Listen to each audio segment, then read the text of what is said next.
بسم اللہ الرحمن الرحیم۔ ہم نماز سیکھ رہے تھے کہ نماز کے اندر ہمیں کیا کیا کرنا ہے۔ پہلے ہم نے سیکھا کہ قیام ہمیں کھڑے کیسا ہونا ہے، ہمیں اللہ کے سامنے ہاتھ کیسے اٹھانا ہے۔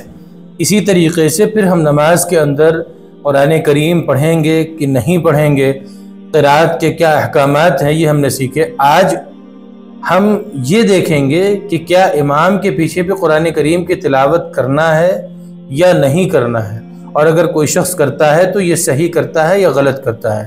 تو آپ دیکھیں اسکرین کی طرف ایک سوال ہے، امام کے پیچھے قرآن پڑھنا گناہ ہے؟ یہ ایک سوال ہے۔ جماعت سے نماز پڑھنے کی صورت میں امام کے پیچھے مقتدی کے لیے کسی قسم کی قرات کرنا، خاص سورہ فاتحہ ہو یا کوئی اور صورت ہو، جائز نہیں۔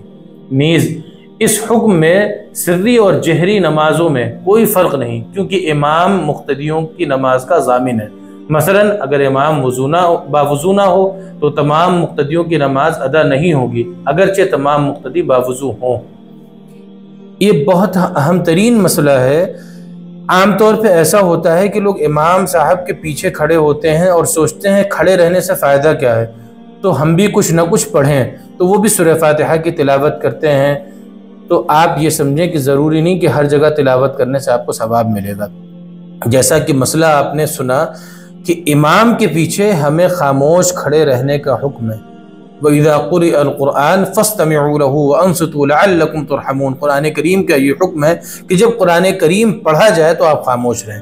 تو نماز کے اندر بھی امام قرآن کریم پڑھتا ہے، اس وجہ سے آپ کو خاموش ہو کے قرآن کریم سننا ہے۔ اس کا ایک مسئلہ سمجھایا گیا کہ رسول اللہ صلی اللہ علیہ وسلم نے فرمایا کہ امام تمام مقتدیوں کا ضامن ہے۔ جیسے امام اگر بے وضو ہو اور سارے مقتدی باوضو ہوں تو بھی کسی کی نماز نہیں ہوگی۔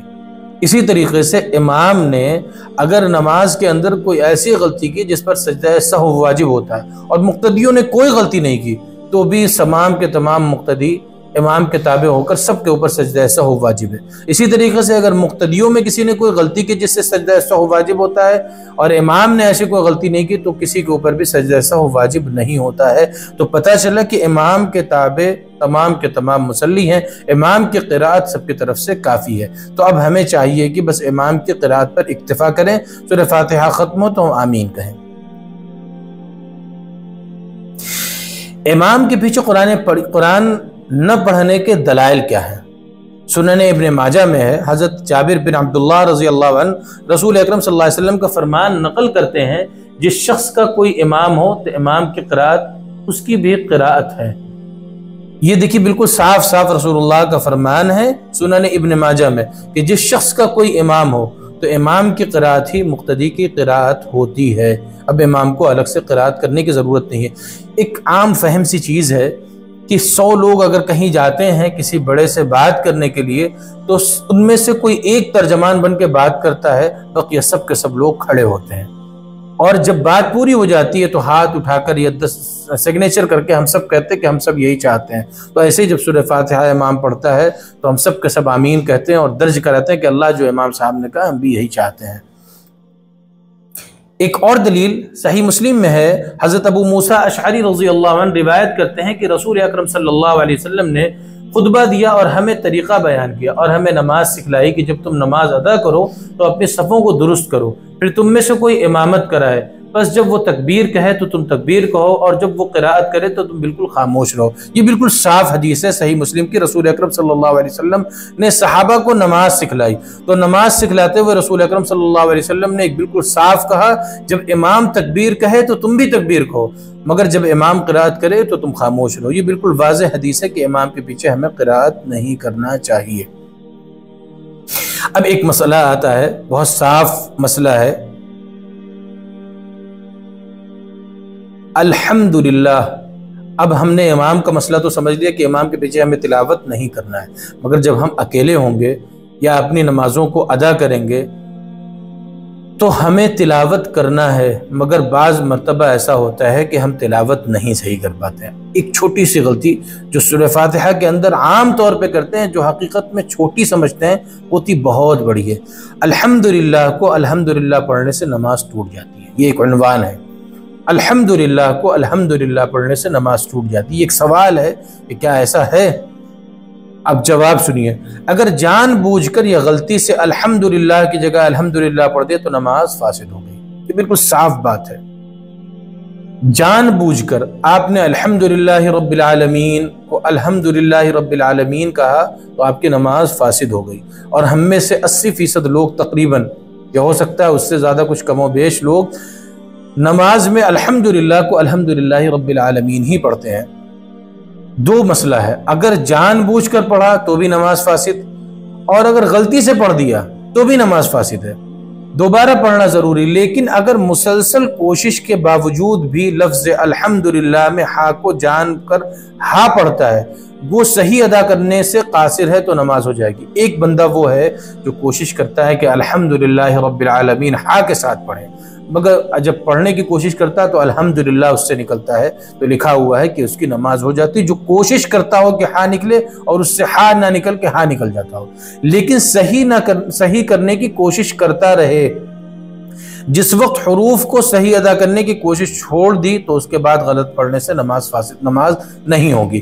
یہ مسئلہ یاد رکھیں کہ جو لوگ قرآن کریم، یہ بے انتہا اہم ترین مسئلہ ہے، اس کو یاد رکھیں کہ اگر آپ نے قرآن کریم کو غلط پڑھا اور صحیح پڑھنے کی کوشش نہیں کی تو جتنی بھی نمازیں آپ پڑھیں گے آپ کی نماز سب کے سب فاسد ہوگی اور خراب ہوگی، آپ کی محنت ضائع ہو جائے گی۔ ہاں، اگر کوئی بندہ پڑھنے کی کوشش کرتا ہے اور صحیح نہیں پڑھ پاتا ہے تو اللہ کے وہاں اس کی معافی ہے، مگر شرط یہ ہے کہ وہ صحیح کرنے کی کوشش برابر جاری رکھے۔ قرات میں لہن جلی کا حکم، لہن جلی کہتے ہیں بڑی غلطی، ہر لہن جلی سے علی الاطلاق نماز فاسد نہیں ہوتی ہے۔ یہ بھی آپ سمجھ لیں کہ ایسا نہیں کہ جہاں بھی کہیں ہا کو ہا پڑھ دیا تو نماز فاسد ہو جائے گی، ایسا نہیں ہے، بلکہ کہیں کہیں ایسا ہوتا ہے کہ نماز فاسد ہو جاتی ہے اور کہیں کہیں نماز فاسد نہیں ہوتی۔ نماز فاسد وہاں ہوتی جہاں معنی بدل جاتے ہیں، البتہ اگر اس کی وجہ سے معنی بدل جائیں اور تغیر فاحش ہو تو نماز فاسد ہو جاتی۔ نوٹ، اکثر ہا کو ہا پڑھنے، عین کو حمزہ پڑھنے سے نماز ٹوٹ جاتی ہے، اور نماز پڑھنے والا سمجھتا ہے کہ ہم نے فرض ادا کر لیا، حالانکہ فرض ادا نہیں ہوتا اور گناہ بھی ہوتا ہے۔ اس لیے کسی قاری سے جلد از جلد اپنا قرآن صحیح کر لینا چاہیے تاکہ آخرت میں اللہ تعالیٰ خوش ہوں اور جہنم سے نجات ملے۔ بہت سارے لوگ قرآن کریم کے سلسلے میں غلطی کرتے ہیں، ان سے میری مؤدبانہ گزارش ہے کہ قرآن کریم سیکھنے کی کوشش کریں۔ ایسا نہ ہو کہ اللہ کے وہاں ان کی سخت پکڑ ہو، ان کی نمازیں رائگاں ہوں، بلکہ اللہ کے وہاں ان کی پکڑ ہو کہ ہمارے سامنے کھڑے ہو کے نماز کی حالت میں تم نماز قرآن کو بگاڑ رہے تھے، ہمارے کلام کو بگاڑ رہے تھے۔ یہ تو انتہائی جرأت کی بات ہے کہ ہم آپ کے سامنے کھڑے ہیں اور آپ ہی کی بات کو ہم غلط پڑھ کے دکھائیں گے۔ یہ انتہائی مجرمانہ بات ہے، اس لیے ہمیں چاہیے کہ ہم اس کا خیال رکھیں۔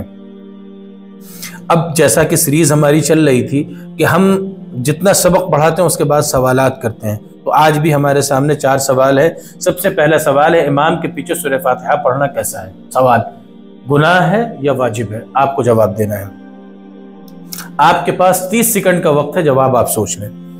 کوئی شخص قرآن صحیح کرنے کی کوشش نہ کرے اور الحمدللہ کو الحمدللہ پڑھے تو اس کی نماز ہوگی یا نہیں ہوگی؟ ایک جواب ہے ہو جائے گی، دوسری نہیں ہوگی۔ تیسرا سوال ہے، نو مسلم یا جس کو آیت یاد بھی نہ ہو تو وہ نماز کیسے پڑھے؟ یاد کرتا رہے، پڑھتا رہے، پہلے یاد کرے پھر پڑھے، یہ 2 آپشن ہے۔